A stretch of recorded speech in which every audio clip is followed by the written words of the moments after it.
Hello বন্ধুরা, অনু village cooking চ্যানেলে আপনাদের অনেক অনেক স্বাগত জানাই। আজকে একটি রেসিপি নিয়ে চলে এসেছি। হাতে একটু দেখতেই পাচ্ছেন কুমড়ো ফুল। এই কুমড়ো ফুল দিয়ে বেসন দিয়ে আজকে বড়া ভাজা করব।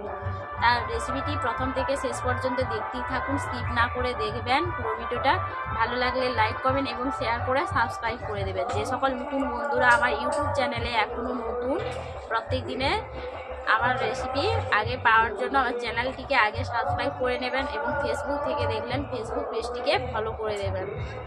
আপনারা এই রেসিপিটি দেখতেই থাকুন আমি কেমনভাবে রান্না করি প্রথম থেকে শেষ পর্যন্ত।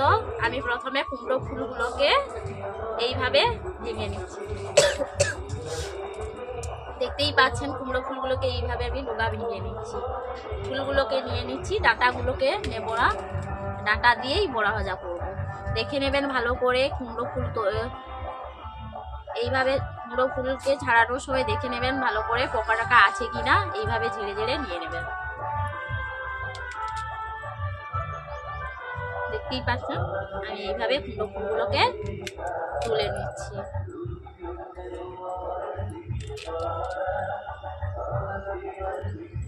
এভাবে এক এক করে একের পর এক কুমড়ো ফুলগুলোকে এইভাবে তুলে তুলে ঝেড়ে ঝেড়ে নিয়ে নিচ্ছি।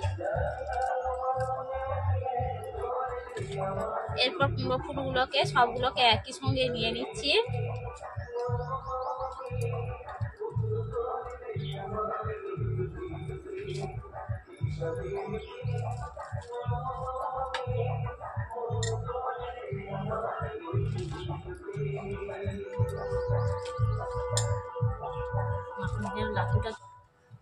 বন্ধুরা দেখতেই পাচ্ছেন কুমড়ো ফুলগুলোকে এইভাবে হাত দিয়ে আমি ছিঁড়ে নিয়েছি। এরপর জল দিয়ে ওটাকে ধুয়ে নেব। ফুলগুলোকে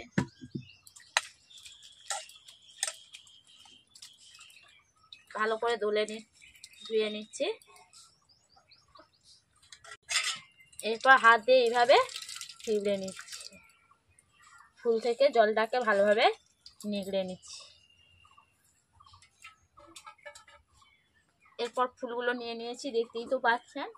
এরপর আমি পেঁয়াজ কুচো বেশি করে দিয়ে দিচ্ছি বড়া ভাজার মধ্যে।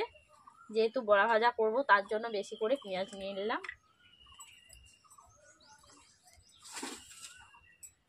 এরপর দিয়ে দিচ্ছি গোটা জিরে,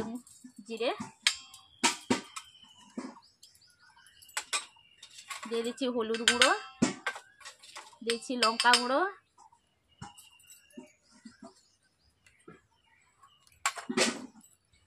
আর দিয়ে দিচ্ছি স্বাদ মতো নুন,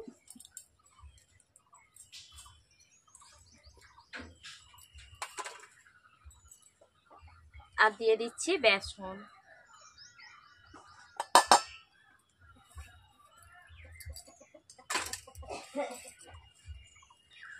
এখন বন্ধুরা, এখন তো আপনারা জানেন কুমড়ো ফুলের এই সিজন চলছে। বলতে গেলে কুমড়ো বড় হয়ে গেছে, কুমড়ো ফুল বেশি ফোটে না, তার জন্য আমি কম করে নিয়েছি। এই কুমড়ো ফুলের বড়া ভাজা দিয়ে আপনার ভাত খাওয়া হয়ে যাবে এক তরকারি দিয়ে, কোনো কিছুই লাগবে না।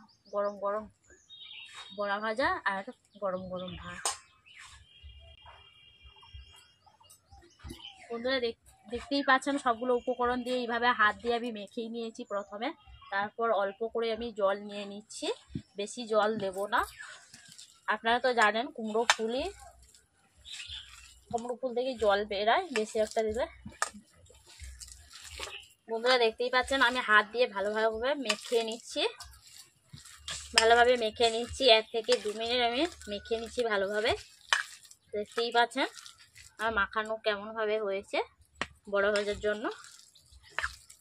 এরপর আমি উনুন জ্বালিয়ে রান্না করতে চলে আসছি। বন্ধুরা দেখতেই পাচ্ছেন আমি উনুন জ্বালিয়ে ফেলেছি, কড়াই বসিয়ে দিচ্ছি। বন্ধুরা কড়াইতে আমি প্রথমে তেল দিয়ে দিচ্ছি একটু। কড়াইটা বেশ গরম হয়ে গেছে, তার জন্য আমি একটু নামিয়ে নিলাম।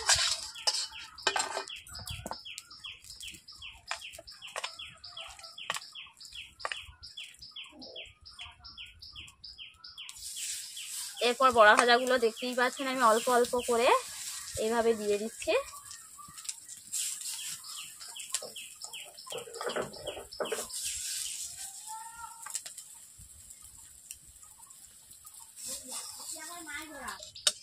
বন্ধুরা দেখতেই পাচ্ছেন আমি কেমন ভাবে দিয়েছি। এরপর আমি বড়া ভাজাগুলোকে উল্টে দিচ্ছি এইভাবে।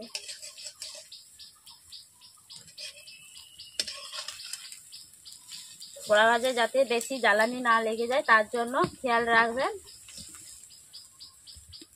আমি এই জন্য জ্বালানি যেহেতু পড়ে গেছে উনুনতে, তার জন্য টানতে পারছি না, এই জন্য কড়াইটাকে নামিয়ে নিচ্ছি, নামিয়ে ভেজে নিচ্ছি।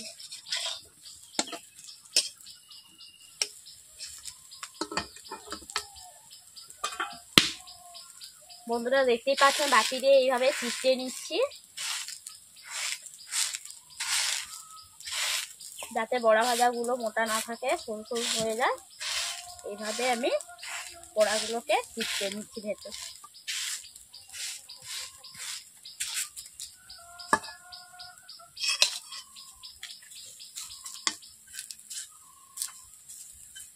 আপনারা দেখতেই পাচ্ছেন বড়া ভাজাগুলো আমি কেমন ভাবে করছি। আপনারাও এইভাবে বাড়িতে তৈরি করে ফেলবেন। বড়া ভাজাগুলো বেশ ভালোই লাগবে। কুমড়ো ফুলের বড়া ভাজা খুবই অসাধারণ, খেতে যা স্বাদ লাগে তা বলে বোঝানো যাবে না। এইভাবে আপনারা বাড়িতে বড়া তৈরি করে নেবেন কুমড়ো ফুল যদি বাড়িতে থাকে।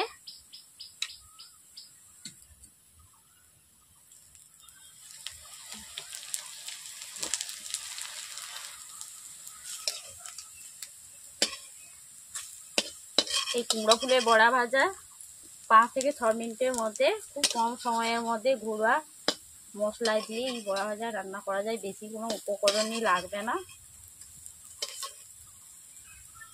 বন্ধুরা দেখতেই পাচ্ছেন আমি লালচে করে ভেজেই নিচ্ছি।